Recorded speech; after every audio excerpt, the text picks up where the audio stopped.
Morning, सुप्रभात। आज जो है आपका फिर स्वागत है पुनः जो है सर्कुलेटरी सिस्टम का जो है ऑब्जेक्टिव का जो है तीसरा वीडियो अपलोड करने जा रहा हूँ। यानी परिसंचरण तंत्र का बायोलॉजी का चैप्टर है, तीसरा वीडियो अपलोड करने जा रहा हूँ। तो मानव, इसमें 51 नंबर क्वेश्चन है, मानव रक्त की श्यानता। तो मानव रक्त की श्यानता का कारण है, इसका है रक्त में प्रोटीन की उपस्थिति जो है मानव रक्त की श्यानता का कारण है। क्या है मानव रक्त की श्यानता का कारण? रक्त में प्रोटीन की उपस्थिति। देखिए, मानव रक्त की श्यानता मुख्यतः प्लाज्मा में प्रोटीन, हीमाटोक्रिट, लाल रुधिर कणिकाओं का आयतन प्रतिशत आदि पर निर्भर करता है। देख लिए कि श्यानता का कारण क्या है? प्रोटीन, हीमाटोक्रिट और लाल रुधिर कणिकाओं का आयतन प्रतिशत आदि पर निर्भर करता है। ठीक है, अब जो है 52 क्वेश्चन देखते हैं। 52 नंबर जो है, मानव में श्वेत रक्त कणों का व्यास लगभग। तो श्वेत रक्त कणों का मानव में व्यास कितना होता है, इसके बारे में जानते हैं। यह इसका ए सही होगा, 0.007 मिलीमीटर। यही होगा 0.007 मिलीमीटर श्वेत रक्त कणों का व्यास मानव रक्त में जो है यही होता है। तो देखिए इसका डिस्क्रिप्शन, श्वेत रक्त कण प्राय मनुष्य में पाया जाता है। इनकी संख्या लाल रक्त कणों से कम होती है। ये दो प्रकार के होते हैं, एक होता है श्वेत रक्त जो है कणिकामय और दूसरा कणिका विहीन। दो तरह का श्वेत रक्त कण होता है, एक कणिकामय, एक कणिका विहीन। और जो है ये श्वेत रक्त कण जो है हमारे शरीर का प्रतिरक्षा तंत्र बनाता है। क्या बनाता है? प्रतिरक्षा तंत्र। और लिम्फोसाइट एक प्रकार की श्वेत रक्त कणिकाएं होती है, लिम्फोसाइट, जिनका व्यास जो है 0.007 मिलीमीटर होता है। हो गया। अब 53 नंबर देखते हैं, रुधिर में श्वेत रक्त कणिकाओं की अत्यधिक मात्रा में उपस्थिति को रोग विज्ञान की भाषा में कहते हैं। यदि रक्त में श्वेत रक्त कणिकाओं की अत्यधिक मात्रा में उपस्थित हो तो वह रोग विज्ञान क्या कहलाता है? यह है लीकोमिया, यानी लीकेमिया जो है कहलाता है। यानी कि एक तरह से रक्त कैंसर। यानी कि रुधिर में श्वेत रक्त कणिकाओं की अत्यधिक मात्रा जो है रक्त कैंसर का कारण होता है, जिसको लीकेमिया कहा जाता है। देखिए, लीकेमिया को रक्त कैंसर कहते हैं, जिसमें रुधिर में श्वेत रक्त कणिकाओं की संख्या आवश्यकता से अधिक बढ़ जाती है। ठीक है, लीकेमिया में क्या होता है? श्वेत रक्त कणिकाओं की संख्या जरूरत से अधिक बढ़ जाती है। लाल रक्त कणिकाएं मुख्यतः बनती है यकृत में, गुर्दे में, हृदय में, अस्थि मज्जा में। तो लाल रक्त कणिकाएं जो है अस्थि मज्जा या बोन मेरो में बनती है। आपका डी नंबर इसका आंसर होगा। कहाँ बनती है लाल रक्त कणिकाएं? बोन मेरो में, अस्थि मज्जा में, डी नंबर। देखिए, लाल रक्त कणिकाएं श्वसन अंग में ऑक्सीजन लेकर हमारे शरीर को पहुंचाने का कार्य करता है। लाल रक्त कणिकाएं अस्थि मज्जा में विकसित होता है। कहाँ विकसित होता है लाल रक्त कणिकाएं? अस्थि मज्जा में। WBC का बनना तथा RBC का विनाश होता है, यह जो है इसका प्लीहा में। पीलिया में क्या होता है, WBC बनता है और RBC का विनाश होता है, यानी पीलिया। मानव रक्त में रक्त कणिकाओं का जीवन काल 120 दिनों का होता है। इसके बाद पीलिया में इसका जो है विनाश होता है, यानी कि लाल रक्त कणिकाएं बनता बोन मेरो में है, लेकिन इसका जो विनाश होता है, यह समाप्ति होता है पीलिया यानी स्प्लीन में।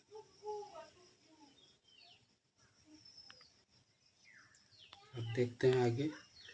रक्त ग्लूकोज स्तर सामान्यतः व्यक्त किया जाता है, इसको जो है मिलीग्राम प्रति डेसीलीटर में जो है रक्त ग्लूकोज का स्तर व्यक्त किया जाता है। इसका रक्त ग्लूकोज का स्तर मापने का यह जो है माप है, यह क्या है, मिलीग्राम प्रति डेसीलीटर।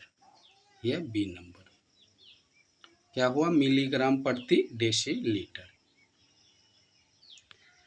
रक्त ग्लूकोज स्तर मिलीग्राम प्रति डेसीलीटर में व्यक्त किया जाता है।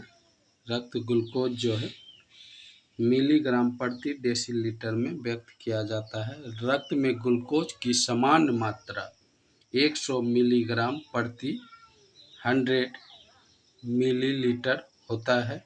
रक्त ग्लूकोज के नियमन के लिए अग्नाशय से इंसुलिन हार्मोन का स्राव होता है। इस हार्मोन की कमी से रक्त में ग्लूकोज की मात्रा 300 से 500 मिलीग्राम तक हो जाती है, जबकि होना कितना चाहिए, 100, है ना।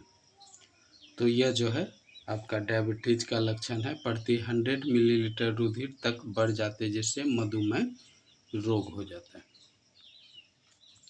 हृदय को रक्त का संभारण करने वाली धमनी कहलाती है। यह जो है हृदय धमनी कहलाता है। सी नंबर, हृदय को रक्त का संभारण करने वाली धमनियां हृदय धमनियां कहलाती हैं। कोरोनरी आर्टरीज जो कि शुद्ध रुधिर को स्वयं हृदय की दीवार तक पहुंचाने का कार्य करती है। स्तनधारियों का हृदय 4 कोष्ठों में बचा होता है, जिसमें 2 अलिंद और 2 निलय होता है। रक्त का थक्का बनने में फाइब्रिनोजिन को फाइब्रिन में परिवर्तन में भाग लेने वाला एंजाइम क्या है, यानी कि ब्लड क्लोटिंग में जो है फाइब्रिनोजिन फाइब्रिन में जो कन्वर्ट होता है, किस एंजाइम की मदद से, यह थ्रोम्बिन एंजाइम है। कौन सा एंजाइम है, थ्रोम्बिन। यही जो है कन्वर्ट करता है, जो है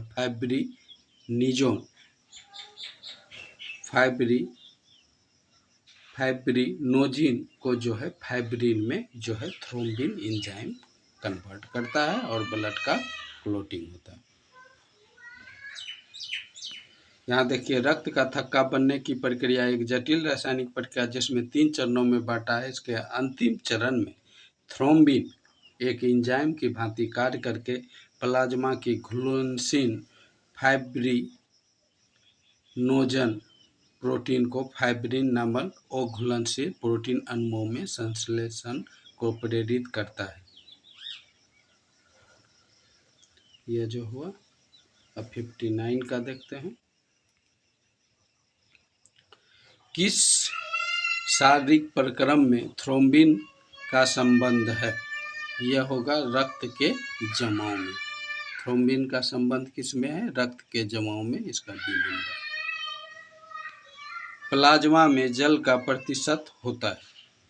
प्लाज्मा जो ब्लड का प्लाज्मा होता है, उसमें जो है जल का प्रतिशत जो है 90% होता है, यानी लिक्विड वाला भाग, उसमें जल का प्रतिशत, ब्लड का जो लिक्विड वाला प्लाज्मा भाग होता है 90% जल होता है। रक्त प्लाज्मा रक्त का पीला रंग का तरल घटक है, जिसमें संपूर्ण रक्त की रक्त कोशिकाएं समान रूप से निलंबित रहती है। प्लाज्मा कुल रक्त की मात्रा का 55% होता है। प्लाज्मा में 90% अंश जल होता है और इसके अलावा इसमें प्रोटीन, शर्करा, थक्का जमने वाले कारक, खनिज, आयन, हार्मोन्स, कार्बन डाइऑक्साइड आदि घुले होते हैं। किसी समान व्यक्ति में रक्त के संदर्भ में निम्नलिखित में कौन सा कथन सही है। इसका जो है आपका डी होगा। इसमें रक्त में WBC की तुलना में बिंबाणु अधिक होता है, यानी कि WBC की तुलना में बिंबाणु अधिक होता है। यही हो गया, देखिए, यानी कि प्लेटलेट्स WBC की तुलना में प्लेटलेट्स अधिक होता है। रक्त में श्वेत रुधिरनाओं या ल्यूकोसाइट्स की तुलना में बिंबाणु या रुधिर प्लेटलेट्स की संख्या अधिक होती है। हो गया क्लियर। अब जो है 62 का देखते हैं।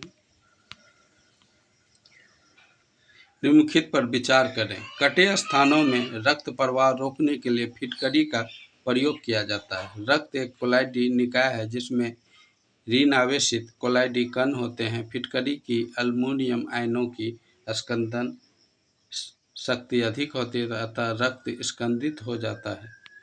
इसका जो है ए सही होगा। ए और आर दोनों सही है। आर ए की व्याख्या है। ए नंबर इसका सही होगा। अब देखिए, किस देश के वैज्ञानिक ने एक ऐसा कृत्रिम रक्त बनाया जो प्लास्टिक रक्त की किस्म है जिसे किसी मरीज को किस्म का विचार किए बिना दिया जा सकता है? यह होगा ब्रिटेन। ब्रिटेन के वैज्ञानिक ने ऐसा आर्टिफिशियल रक्त बनाया जो प्लास्टिक रक्त की किस्म है जिसे किसी मरीज को बिना विचार किए दिया जा सकता है, यानी किसी भी मरीज को दिया जा सकता है।